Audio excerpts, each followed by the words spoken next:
Hello students, myself Nazeeba Ibrahim and welcome back to my channel e-learning accounts and maths. Students, हमने last video में question number 7 तक सारे questions कर लिए थे ना। आज हमें नेक्स्ट करना है question number 8।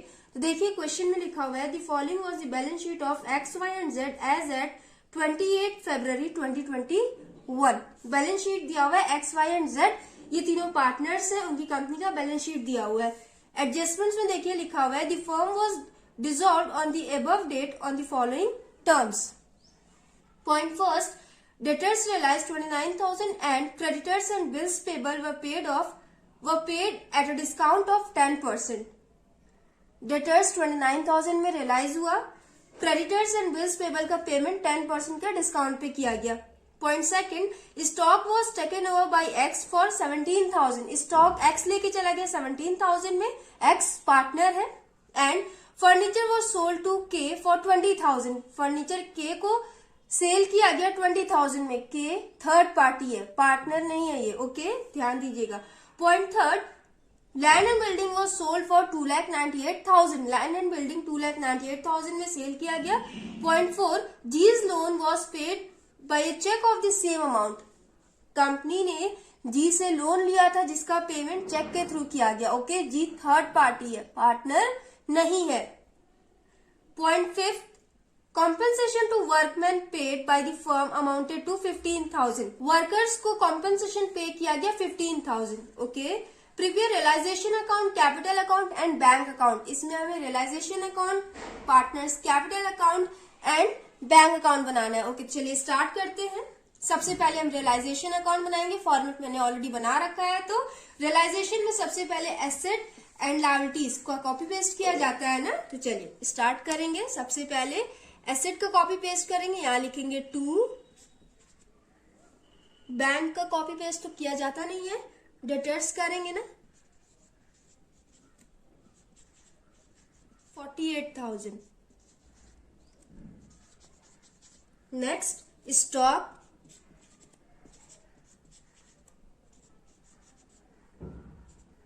19,000। Next furniture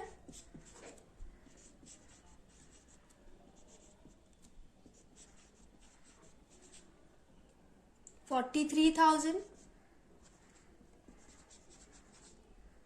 next land and building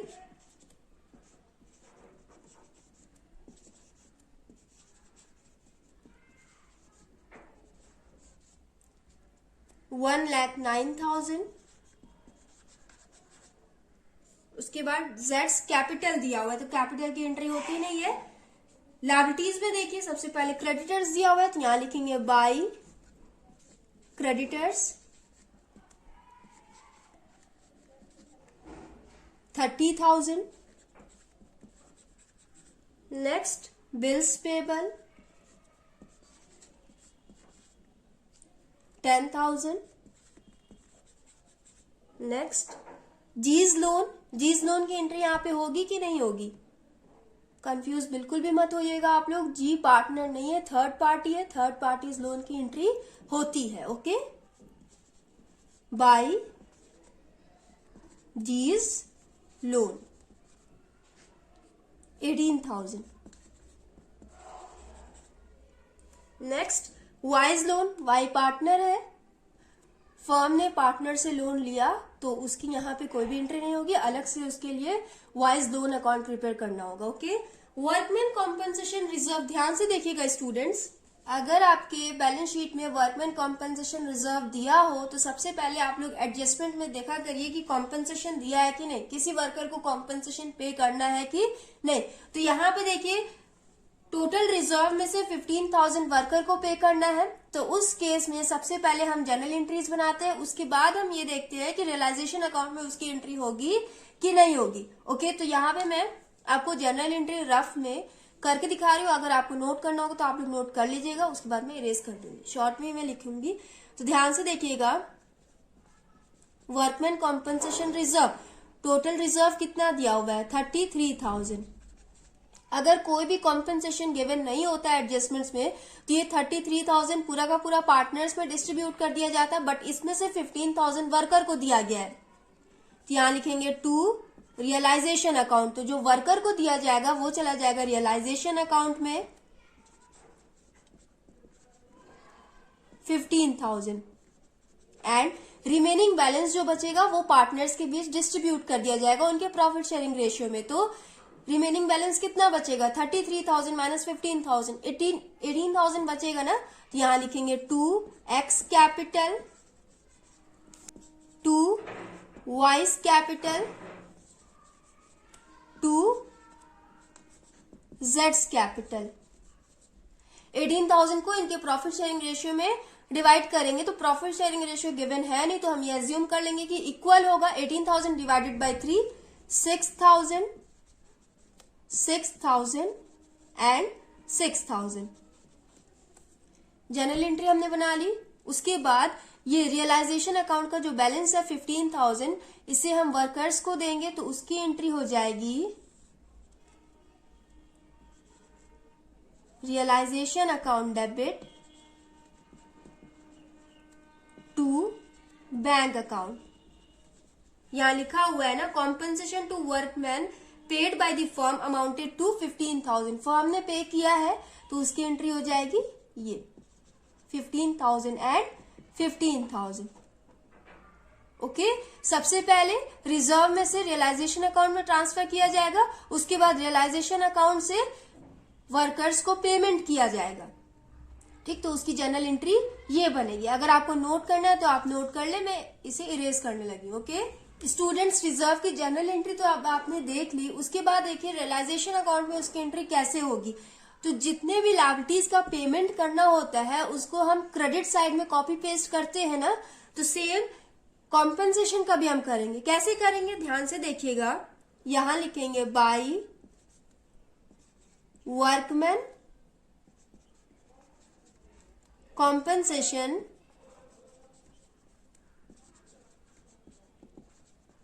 paid.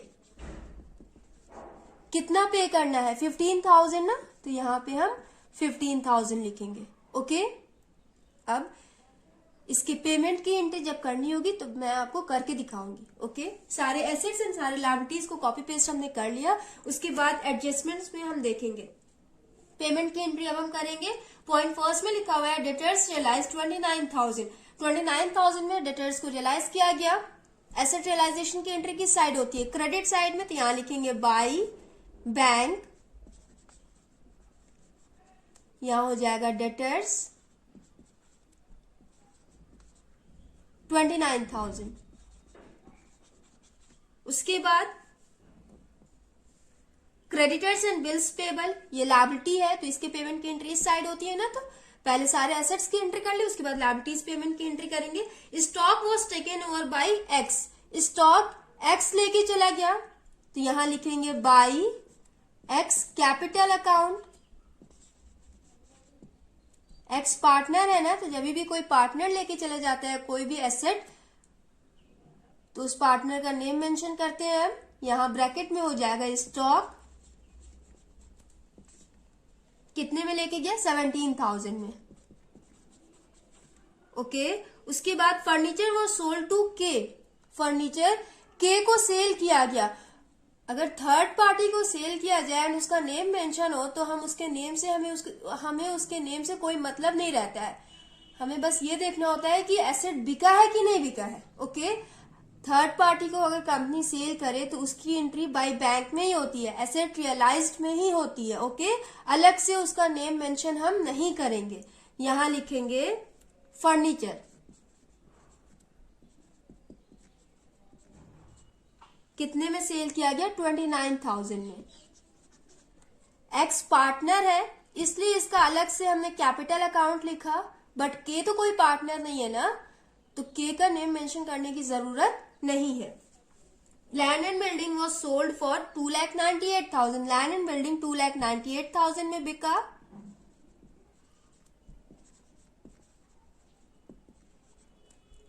$2,98,000 हो गए, सारे एसेट्स रियलाइज हो गए। तीनों को टोटल करिए, 29,000 प्लस 20,000 प्लस 2,98,000, ये हो जाएगा 3,47,000 1000 हो गया।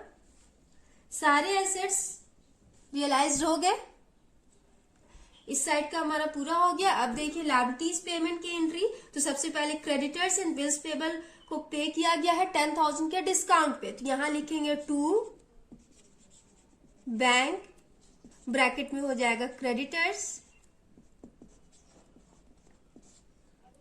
क्रेडिटर्स कितना है 30,000, 30,000 का 10% कितना हो जाएगा 3,000 ना, तो 30,000 में से 3,000 का डिस्काउंट रिसीव कर लिया कंपनी ने, मतलब सिर्फ 27,000 का पेमेंट करना पड़ा होगा, तो फर्म ने 27,000 पे कर दिया। ओके, नेक्स्ट पॉइंट देखिए, बिल्स पेबल का पेमेंट किया गया है ना, तो यहां लिखेंगे टू बैंक, ब्रैकेट में हो जाएगा बिल्स पेबल। इसे भी 10% के डिस्काउंट पे किया गया, तो बिल्स पेबल कितना है 10,000, 10,000 का 10% हो जाएगा 1,000। 10,000 पे फर्म को 1,000 का डिस्काउंट मिल गया, तो फर्म ने कितना पे किया होगा 9,000। ओके, यहां लिखेंगे 9,000 हो गया। नेक्स्ट देखिए, G's loan was paid by a cheque of the same amount. G's loan का पेमेंट किया गया, चेक के थ्रू पेमेंट किया गया ना, तो यहां लिखेंगे टू बैंक, चेक के थ्रू पेमेंट पे बैंक लिखा जाता है ना, ब्रैकेट में हो जाएगा जीज लोन।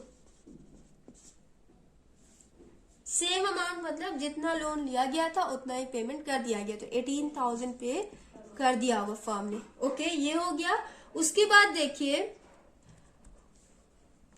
पॉइंट नंबर 5, कॉम्पेंसेशन भी पे करना था ना वर्कर्स को, कितना पे करना था 15,000, तो इसका भी पेमेंट करेंगे। यहां लिखेंगे टू बैंक, ब्रैकेट में हो जाएगा workman compensation paid of. Okay, यहां मैंने शॉर्ट में लिखा है, आप लोग फुल लिखना, वर्कमैन कॉम्पेंसेशन पेड ऑफ। 15,000 का पेमेंट करना था, तो फर्म ने कर दिया। ओके, सारी एंट्रीज हो गई हमारी। अब हम टोटल कर लेंगे, तो देखिए क्रेडिट साइड का टोटल करिए, 30,000 plus 10,000 plus 18,000 plus 15,000 plus 3,47,000 plus 17,000, ये हो जाएगा 4,22,000। डेबिट साइड का टोटल करिए, 48,000 plus 19,000 plus 43,000 plus 1,09,000 plus 27,000 plus 9,000 plus 18,000 plus 15,000, ये टोटल हो जाएगा 2,73,000। माइनस करिए कितना हो जाएगा 1,49,000। 1,49,000 आया, किस साइड अमाउंट कम है डेबिट साइड में ना, तो इस साइड बैलेंस करेंगे। डेबिट साइड में जब अमाउंट कम होता है तो प्रॉफिट आता है, तो यहां लिखेंगे to profit transfer to X Y and Z. 1,49,000 को इनके प्रॉफिट शेयरिंग रेशियो में डिवाइड करेंगे, तो प्रॉफिट शेयरिंग रेशियो गिवन है नहीं, 3 से डिवाइड कर देंगे, तीनों पार्टनर्स के बीच इक्वल इक्वल डिवाइड करेंगे, तो पॉइंट में आंसर आएगा। आप लोग डिवाइड करके देखेंगे तो ये हो जाएगा 49,666.66, आगे ऐसे ही हो जाएगा, तो आप लोग पॉइंट हटा के राउंड ऑफ कर लीजिए। ओके, तो ये हो जाएगा 49,667। y में भी ऐसे लिख लीजिए 49,667, z का हो जाएगा 49,666।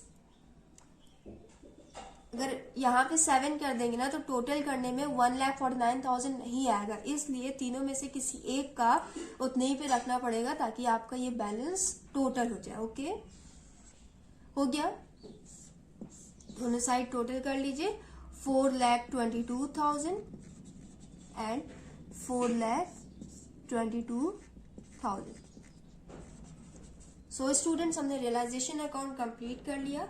आपको नोट करना है नोट कर ले। अब हम पार्टनर्स कैपिटल अकाउंट बनाएंगे। ओके, सो स्टूडेंट्स, हमने पार्टनर्स कैपिटल अकाउंट का भी फॉर्मेट बना लिया। चलिए स्टार्ट करते हैं। सबसे पहले हम कैपिटल बैलेंस लिखेंगे, तो देखिए एक्स एंड वाई का कैपिटल बैलेंस लायबिलिटी साइड दिया हुआ है, तो उसकी एंट्री हम क्रेडिट साइड करेंगे, and Z capital asset side में दिया हुआ है, तो जब भी एसेट साइड को भी बैलेंस गिवन हो तो उसकी एंट्री हम डेबिट साइड में करते हैं। ओके, यहां लिखेंगे बाई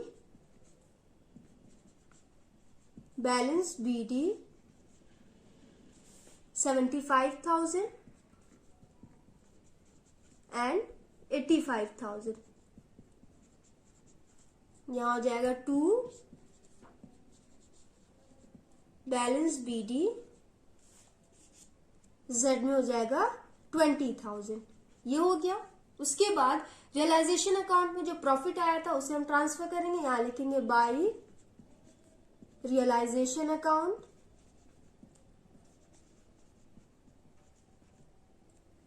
49,667 एंड 49,667। ये हो गया। उसके बाद वर्कमैन कॉम्पनसेशन टोटल 33,000 दिया हुआ था ना, 33,000 में से 15,000 हमने वर्कर को दे दिया, रिमेनिंग बैलेंस 18,000 बचा था, तो 18,000 पार्टनर्स के बीच उनके प्रॉफिट शेयरिंग रेशियो में डिस्ट्रीब्यूट किया जाएगा। तो यहां लिखेंगे by workman compensation reserve 18,000 divided by 3, ये हो जाएगा 6,000, 6,000 एंड 6,000। ये हो गया। उसके बाद देखिए स्टूडेंट्स, एक्स स्टॉक लेके गया था ना 17,000 का, तो रियलाइजेशन अकाउंट के क्रेडिट साइड में इसकी एंट्री है, पार्टनर्स कैपिटल अकाउंट के डेबिट साइड में इसकी एंट्री हो जाएगी। यहां लिखेंगे 2 रियलाइजेशन अकाउंट, ब्रैकेट में हो जाएगा स्टॉक 17,000। एक रीजन तो ये स्टूडेंट्स की यहाँ रियलाइजेशन अकाउंट के क्रेडिट साइड में, तो यहाँ पे हमने डेबिट साइड में लिख दिया 2 रियलाइजेशन स्टॉक 17,000। सेकेंड रीजन सुन लीजिए, एक्स ने 17,000 के बदले स्टॉक परचेज किया ना, बदले में इसने 17,000 फर्म को पे किया, तो इसका एक्सपेंस हुआ, इसका खर्च हुआ, इस वजह से डेबिट साइड में इसकी एंट्री होगी। 17,000 से इसका बैलेंस डिक्रीज हो गया। अब देखिए नेक्स्ट पॉइंट, कोई एंट्री होगी क्या? अब कोई भी एंट्री नहीं होगी, हम टोटल कर लेते हैं। सबसे पहले एक्स का करेंगे, 75,000 प्लस 49,667 प्लस 6,000, ये हो जाएगा 1,30,667। 1,30,667 माइनस 17,000, ये हो जाएगा 1,13,667। एक्स का हो गया। वाई का टोटल करिए, 85,000 प्लस 49,667 प्लस 6,000, ये हो जाएगा 1,40,667। इस साइड सेम हो जाएगा 1,40,667। जेड में देखिए 49,667 प्लस 6,000, ये टोटल हो जाएगा 55,000। सॉरी, यहां जेड का 666 है ना, तो यहां पे भी हम 666 लिखेंगे। ओके, 55,666। स्टूडेंट्स, अगर आप 667 भी लिख देते हैं तो भी आपका रॉन्ग नहीं होगा। यहां देखिए 55,666 माइनस 20,000, ये हो जाएगा 35,666। ओके, यहां हो जाएगा 2 बैंक अकाउंट।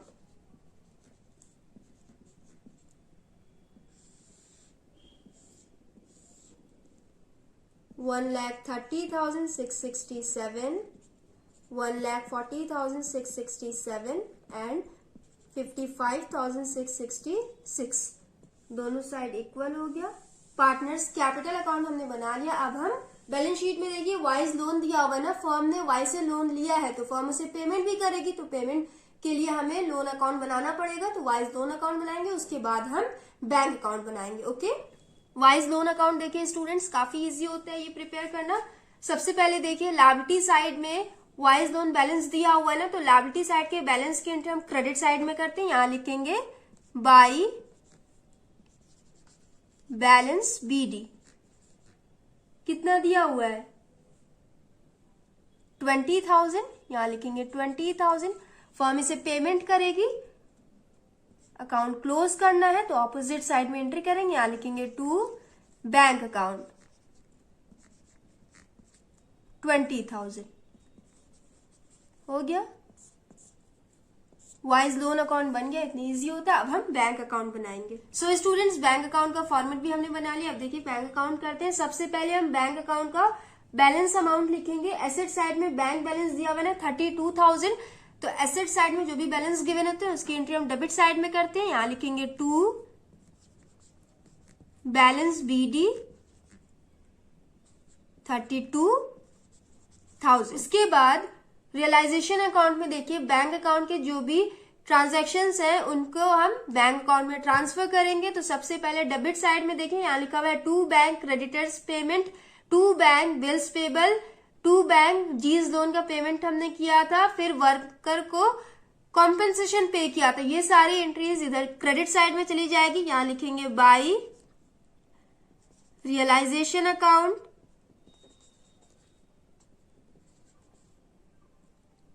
ब्रैकेट में लिख लीजिए क्रेडिटर्स को 27,000 पे किया गया था। Next by realisation account, bracket में हो जाएगा बिल्स पेबल 9,000। शॉर्ट में मैं लिख रही हूं, आप लोग फुल लिखना, okay. By realisation account G's loan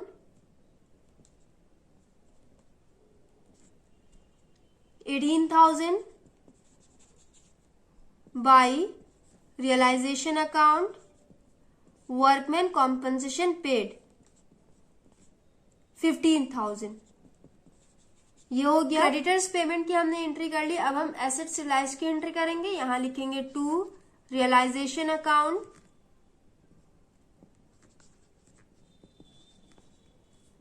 bracket में हो जाएगा एसेट रिलीज्ड,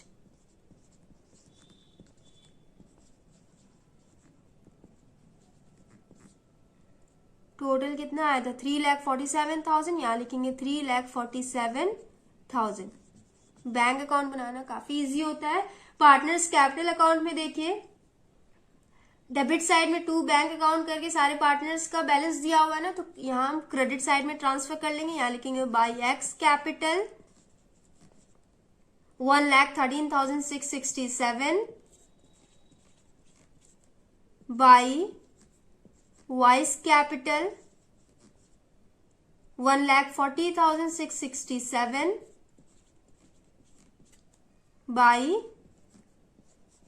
जेड्स कैपिटल 35,666। ये भी हो गया। उसके बाद वाइज लोन अकाउंट में डेबिट साइड में टू बैंक अकाउंट है, यहां क्रेडिट साइड में हो जाएगा। यहां लिखेंगे by wise loan account 20,000। So students, bank account की भी हमने एंट्री कर ली। टोटल कर लीजिए, दोनों साइड इक्वल आएगा। 27,000 plus 9,000 plus 18,000 plus 15,000 plus 1,13,667 plus 1,40,667 plus 35,666 plus 20,000। ये हो जाएगा 3,79,000। इस साइड टोटल करिए 3,47,000 प्लस 32,000, ये भी हो जाएगा 3,79,000। सो स्टूडेंट्स, हमने क्वेश्चन नंबर 8 भी कंप्लीट कर लिया। नेक्स्ट वीडियो में हम नेक्स्ट क्वेश्चन करेंगे, क्वेश्चन नंबर 9।